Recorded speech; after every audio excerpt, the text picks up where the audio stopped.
കണ്ണൂർ കണ്ണപുരം സ്ഫോടന കേസ് പ്രതി അനൂപ് മാലിക്കിന്റെ ലക്ഷ്യം കച്ചവടമെന്ന് പോലീസ്. ഉത്സവകാലത്തേക്ക് വേണ്ടി നേരത്തെ തന്നെ പടക്കം തയ്യാറാക്കി അനധികൃതമായി അസംസ്കൃത വസ്തുക്കൾ എത്തിച്ചുവെന്നും പോലീസ് വ്യക്തമാക്കിയിട്ടുണ്ട്. അരുൺ പൂപ്പറമ്പ വിവരങ്ങളുമായി കണ്ണൂരിൽ നിന്ന് ചേരുകയാണ്. അരുൺ, ഇതിന്റെ അന്വേഷണത്തിൽ പോലീസിന് വ്യക്തമാവുന്നത് എന്താണ്? പുതിയ വിവരങ്ങൾ എന്താണ് അരുൺ പൂപ്പറമ്പ?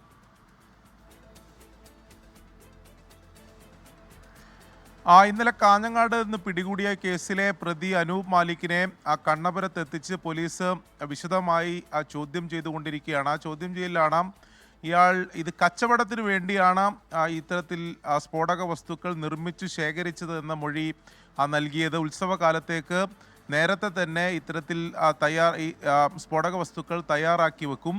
അങ്ങനെ ഓർഡർ അനുസരിച്ച് ഇത് എത്തിച്ചു നൽകുകയാണ് ചെയ്യുന്നത്. അങ്ങനെയാണ് ഇതിൻ്റെ രീതി എന്നാണ് ഈ അനൂപ് മാലിക്കിൻ്റെ മൊഴി.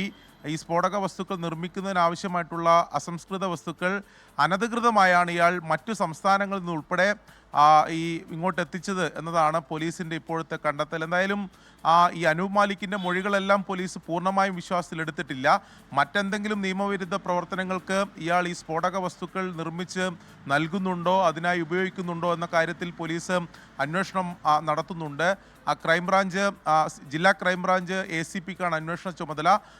ക്രൈംബ്രാഞ്ചും വിശദമായി അനൂപ് മാലിക്കിനെ ചോദ്യം ചെയ്യും. ഇപ്പോൾ കോടതിയിൽ ഹാജരാക്കി റിമാൻഡ് ചെയ്താലും കസ്റ്റഡിയിൽ വാങ്ങുന്നതിന് വേണ്ടിയിട്ടാണ് ഇപ്പോൾ അന്വേഷണ സംഘം തീരുമാനമെടുത്തിട്ടുള്ളത്. അത്തരം ദുരൂഹതകളെല്ലാം നീക്കുന്നതിന് വേണ്ടി വിശദമായ അന്വേഷണം നടത്തുമെന്നാണ് ക്രൈംബ്രാഞ്ച് എന്തായാലും പറയുന്നത്. നിലവിൽ അനൂപ് മാലിക്ക് നൽകിയിട്ടുള്ള മൊഴി പോലീസ് പൂർണ്ണമായി വിശ്വാസത്തിലെടുത്തിട്ടില്ല. പക്ഷേ ഇത് അനധികൃതമായി നടന്ന ഈ സ്ഫോടക വസ്തുക്കളുടെ നിർമ്മാണമാണ് എന്ന കാര്യത്തിൽ, അതിൽ ഈ അസംസ്കൃത വസ്തുക്കൾ ഉൾപ്പെടെ എത്തിച്ച കാര്യത്തിലൊക്കെ പോലീസ് ഒരു നിഗമനത്തിലേക്ക് എത്തുന്നുണ്ട്. ഇനി അറിയേണ്ടത്, മറ്റ് സൂചിപ്പിച്ചതുപോലെ നിയമവിരുദ്ധ പ്രവർത്തനങ്ങൾ നടത്തുന്നതിന് വേണ്ടി മറ്റാർക്കെങ്കിലും ഇത് എത്തിച്ചു നൽകുന്നുണ്ടോ, ഈ സംഘത്തിൽ കൂടുതൽ ആൾക്കാരുണ്ടോ എന്നുൾപ്പെടെയുള്ള കാര്യത്തിലൊക്കെ ഈ അന്വേഷണത്തിൽ വ്യക്തത വരേണ്ടതുണ്ട്. ശരി, അരുൺ പൂപ്പറമ്പ കണ്ണൂരിൽ നിന്ന് വിവരങ്ങൾ പങ്കുവയ്ക്കുകയായിരുന്നു.